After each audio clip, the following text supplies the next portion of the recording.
Em 1789, a colônia francesa das Índias Ocidentais de São Domingos representava 2/3 do comércio exterior da França e era o maior mercado individual para o tráfico negreiro europeu.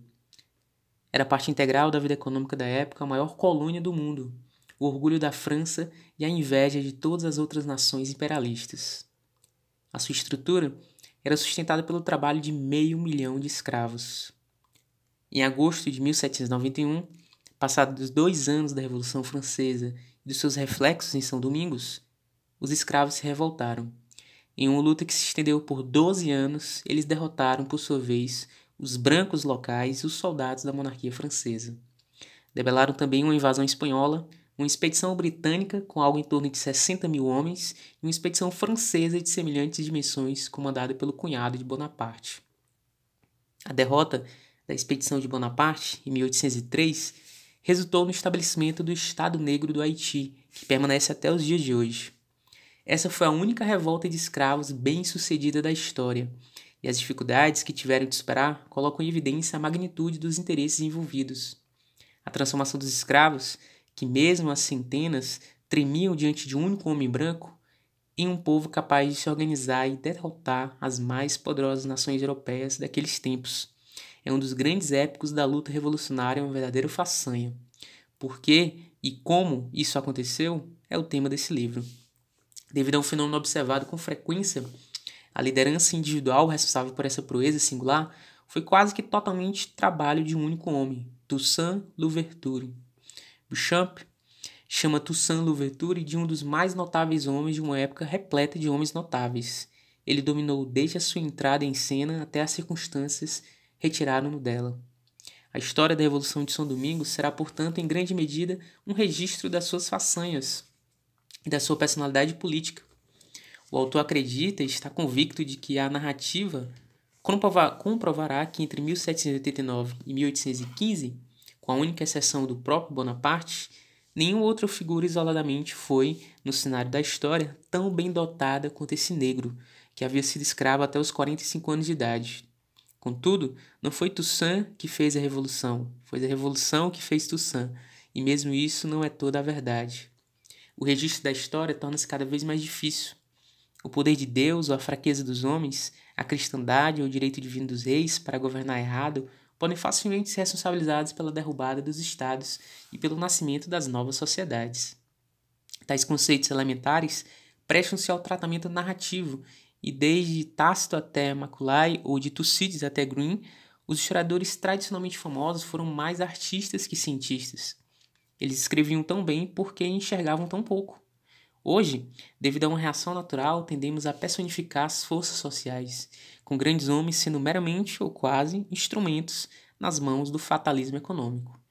Como acontece frequentemente, a verdade não está nos extremos, mas no meio. Grandes homens fazem a história, mas apenas aquela história que lhes é possível fazer. A sua liberdade de ação está limitada pelas necessidades do meio. O verdadeiro ofício do historiador consiste em descrever os limites dessas necessidades e a realização completa ou parcial de todas as possibilidades. Em uma revolução, quando a incessante e lenta acumulação de séculos explode em uma erupção vulcânica, onde as torrentes de lava e os jorros meteóricos formam um caos sem sentido e prestam-se ao capricho sem fim e ao romantismo, a menos que o observador os veja sempre como projeções de subsolo, que é o lugar de onde vieram. O autor procurou não apenas analisar, mas demonstrar em seu movimento as forças econômicas da época, a forma como moldam na sociedade, na política e nos homens, tanto os indivíduos como as massas, a maneira pela qual eles reagem ao meio, em um daqueles raros momentos em que a sociedade está em ponto de ebulição e, portanto, fluida. Para a história, a análise é a ciência, mas a demonstração é uma arte. Os violentos conflitos da nossa era permitem à nossa visão experiente enxergar a própria estrutura óssea das revoluções anteriores mais facilmente do que antes. Mas, por essa mesma razão, é impossível reavivar emoções históricas naquele clima de serenidade que um grande escritor inglês, com excessiva estreiteza, associou com a poesia apenas. A serenidade, hoje, ou é inata, a filisteia, ou será adquirida apenas com a anestesia da personalidade. Foi na calma de um subúrbio à beira-mar que puderam ser ouvidos mais clara e insistentemente o estrondo da artilharia pesada de Franco. matraca do pelotão de fuzilamento de Stalin e a impetuosa e estridente agitação dos movimentos revolucionários lutando por lucidez e influência. Essa é a nossa era, e este livro é parte dela, com algo de fervor e de inquietude. Tampouco o autor se lastima dela. Este livro é a história de uma revolução, e se escrito sob diferentes circunstâncias, teria sido diferente, mas não necessariamente melhor.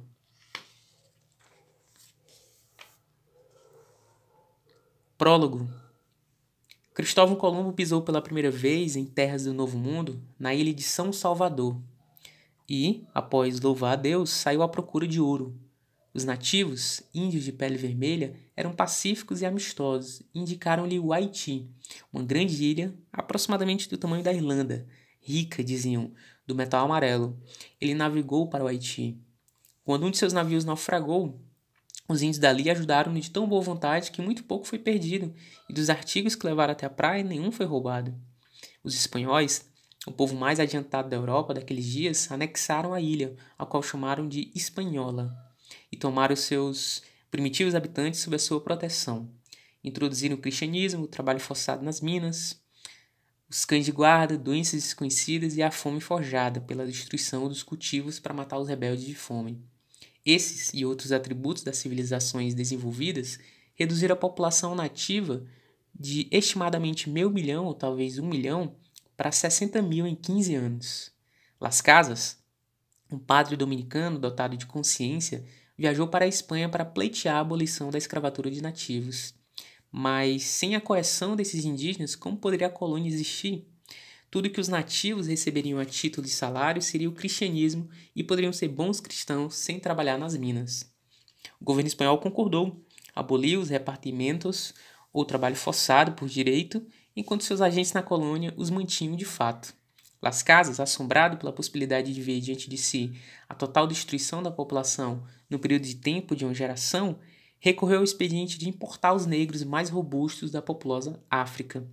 Em 1517, Carlos V autorizou a exportação de 15 mil escravos para São Domingos. Assim, o padre e o rei iniciaram no mundo o comércio americano de negros e a escravidão. O assentamento espanhol, fundado por Colombo, ocorreu no sudeste da ilha. Em 1629, alguns aventureiros franceses encontraram lá na pequena ilha de Tortuga, distante 9 quilômetros da costa norte de São Domingos. E a eles seguiram-se os ingleses e os holandeses, vindos de Santa Cruz.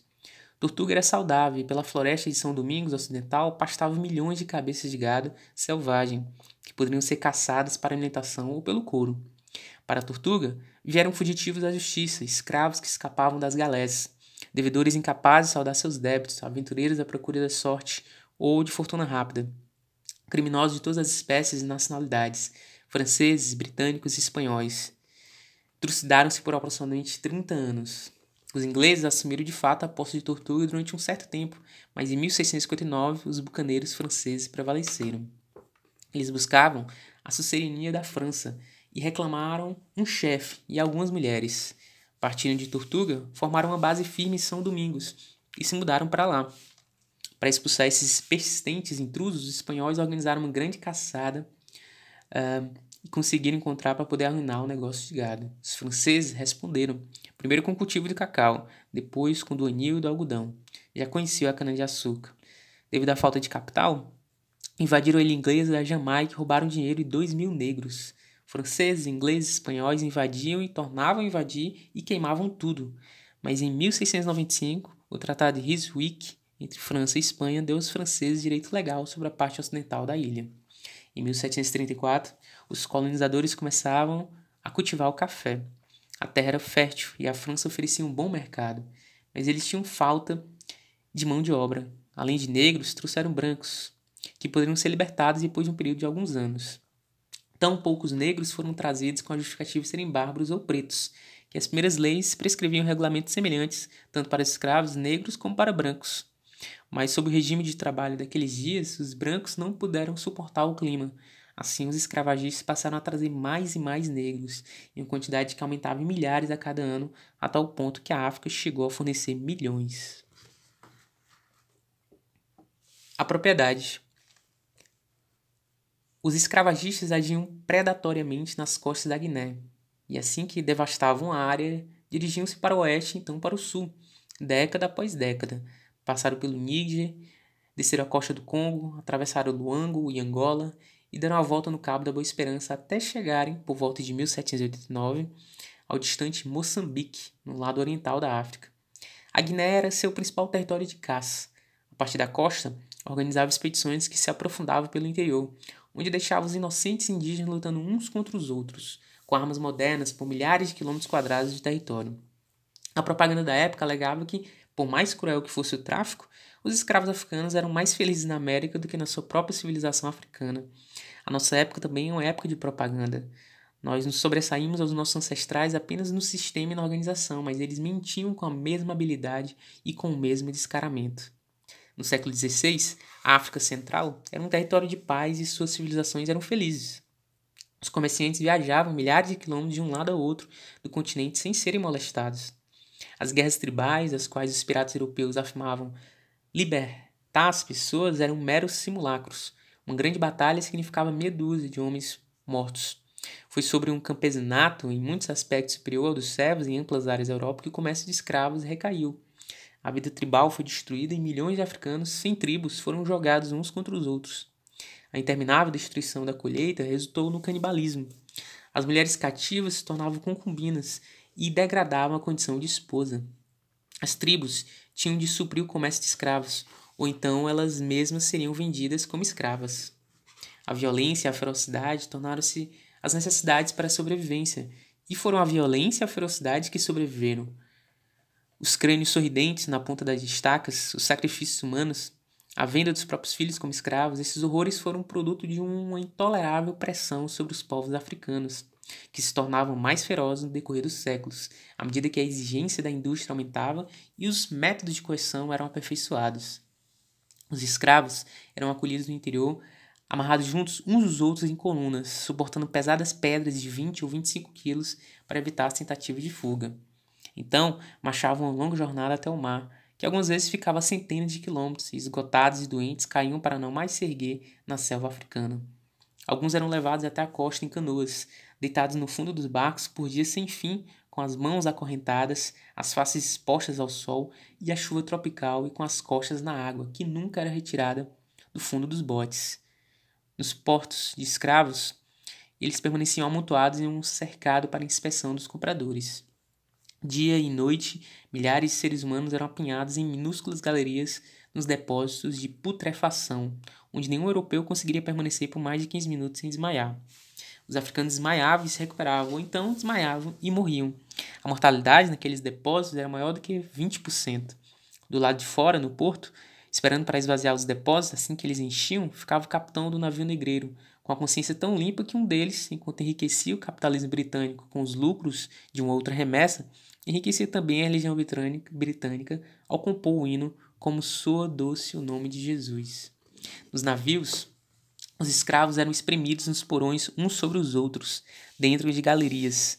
A cada um deles era dado de 1 metro a 1,5 metros apenas de comprimento e de meio metro a 1 metro de altura, de tal maneira que não podiam nem se deitar de comprido e nem se sentar com a postura reta. Ao contrário das mentiras que foram espalhadas tão insistentemente sobre a docilidade do negro, as revoltas nos portos de embarcação e a bordo eram constantes. Por isso os escravos tinham de ser acorrentados, a mão direita, a perna direita e a mão esquerda, a perna esquerda, e atrelados em colunas a longas barras de ferro. Nessa posição, eles permaneciam durante a viagem, sendo levados ao tombadilho uma vez por dia para se exercitar e para permitir que os marinheiros limpassem os baldes. Mas, quando a carga era rebelde ou o tempo estava ruim, eles permaneciam no porão por semanas. A proximidade de tantos corpos humanos nus, com a pele machucada e supurada, o ar fétido, a disenteria generalizada e a acumulação de imundícies tornavam esses buracos um verdadeiro inferno. Durante as tempestades, os alçapões eram pregados com tábuas e naquela fechada e repugnante escuridão, eles eram arremessados de um lado ao outro pelo balanço do navio, mantidos na mesma posição pelas correntes nas suas carnes sangrentas. Nenhum lugar na terra, observou um escritor da época, concentrou tanta miséria quanto o porão do navio negreiro. 2 vezes por dia, às 9 e às 4 horas, eles recebiam a comida. Para os traficantes de escravos, era um artigo de comércio e nada mais. Um capitão, que havia sido apanhado pela calmaria ou por ventos adversos, foi conhecido por ter envenenado a sua carga. O outro matou uma parte de seus escravos para alimentar com a carne deles a outra parte. Morriam não apenas por causa do tratamento, mas também de mágoa, de raiva e desespero. Faziam longas greves de fome, desatavam suas cadeias e se atiravam sobre a tripulação numa tentativa inútil de revolta. O que poderiam fazer esses homens de remotas tribos do interior no mar aberto dentro de um barco tão complexo? Para avivar-lhes os ânimos, tornou-se costume levá-los ao tombadilho uma vez por dia e obrigá-los a dançar. Alguns aproveitavam a oportunidade para pular no mar gritando em triunfo enquanto se afastavam do navio e desapareciam sob a superfície. Por medo da carga, uma crueldade selvagem se envolvia na tripulação.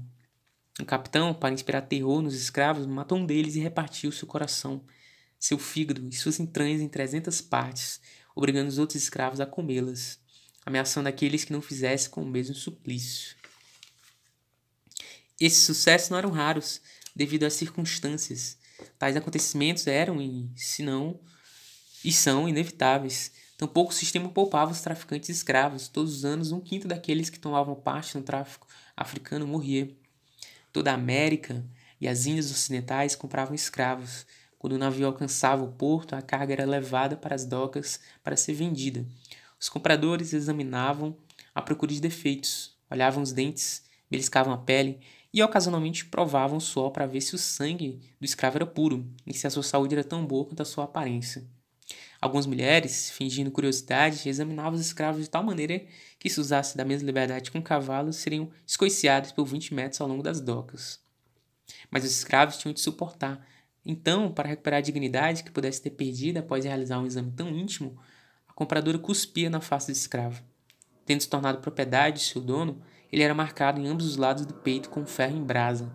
As suas tarefas eram explicadas por um intérprete e um padre o instruía nos primeiros princípios do cristianismo.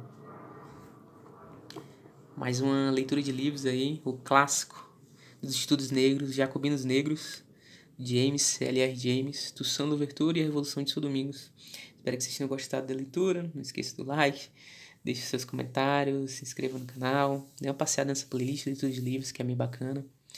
Essa leitura foi bem densa, mas é bem real o relato aqui do autor sobre a Revolução Haitiana. Acho que é uma leitura necessária e importante para vocês conhecerem. Busquem aí caso se sintam interessados. Valeu!